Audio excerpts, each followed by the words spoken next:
Hello everyone, BMS first year Sanskrit के इस lecture में हम लोग समास के बारे में बात करने वाले हैं। यह हमारा पहला लेक्चर है। आप सभी का आयुर्वेद वाला में बहुत स्वागत है। चलिए इस समास के इंट्रोडक्शन को समझते हैं। यहाँ दिख रहा होगा आपको समास। समास होता क्या है, किसे कहते हैं समास, क्या लिखा हुआ है समझते हैं।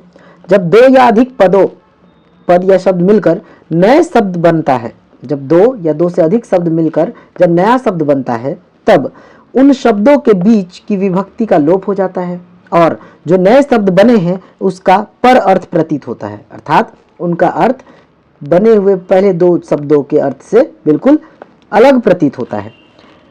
और जो एक पद बनता है उस एक पद को समस्त पद या समासिक पद कहते हैं। और इसी चीज को हम क्या कहते हैं, समास कहते हैं। क्लियर हुआ? जब दो या अधिक पद मिलकर नया शब्द बनाता है तब उनके बीच की विभक्तियों का लोप हो जाता है और जो नए शब्द होते हैं उनका एक पर अर्थ प्रतीत होता है, जिससे एक पद बनता है उसे समास, समस्त पद या समासिक पद कहते हैं। उदाहरण के लिए दशरथस्य पुत्रः, दशरथ पुत्र, ये दशरथ पुत्र समस्त पद या समासिक पद है।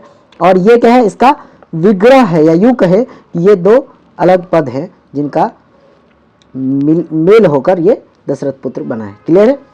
अब समझते हैं समास को संस्कृत में कैसे डिफाइन करें। तो उसके लिए संस्कृत में कुछ श्लोक लिखे हुए हैं। यहाँ देखो, कुछ एक सूत्र है, अनेक पदानाम एकी पद भवनम समासः, अर्थात अनेक पदों का एकीकरण या मेल होना समास कहलाता है।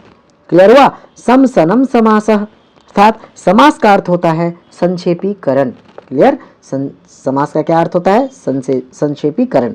तो हमारे पास दो सूत्र हो गए, अनेक पदानाम एकी पद भवनम समासः, दूसरा है समसनम समासः। क्लियर हुआ? आगे बात करते हैं, समास को विग्रह करते हैं तो विग्रह का मतलब क्या होता है। ठीक है, क्या लिखा हुआ है, वृत्त्यर्थ बोधकम वाक्यम विग्रह, अर्थात समासिक पद के अर्थ को बताने के लिए जो वाक्य होता है उसे विग्रह कहा जाता है। यहां समझो, देखो इधर देखो क्या लिखा हुआ है, गुरु भक्ता, ये समासिक पद है, समस्त पद है। ठीक है, इसको समझाने के लिए जो विग्रह किया गया है, जो वाक्य है गुरु से भक्ता, उसे हम क्या कहते हैं, विग्रह कहते हैं। क्लियर हुआ? गुरु का भक्त, गुरु भक्ता, गुरु भक्ता क्या है, समासिक पद या समस्त पद है, उसको इसके अर्थ को समझाने के लिए जो हम वाक्य लिखते हैं उसे हम क्या कहते हैं, विग्रह। विग्रह दो प्रकार का होता है, लौकिक विग्रह और अलौकिक विग्रह।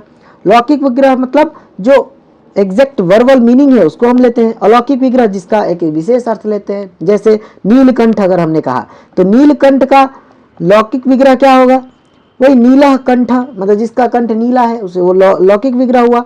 अलौकिक विग्रह महादेव है ना, जिससे एक इनविजिबल जो अर्थ आता है उसे अलौकिक विग्रह कहते हैं। क्लियर हुआ? आगे बात करते हैं समास के भेद के बारे में। क्या लिखा हुआ है, समासः पंचधा, अर्थात समास 5 प्रकार का होता है। कौन कौन से 5 प्रकार के होते हैं, केवल समास, अव्ययभाव समास, तत्पुरुष समास, द्वंद्व समास और बहुव्रीहि समास। तत्पुरुष समास के ही दो अलग अलग फॉर्म है, कर्मधारय एवं द्विगु समास। क्लियर है? आज के इस लेक्चर में इतना ही। अब हम लोग अगले लेक्चर से बात करेंगे केवल समास, फिर अव्ययभाव समास और बाकी कंटिन्यू करेंगे। Thank you.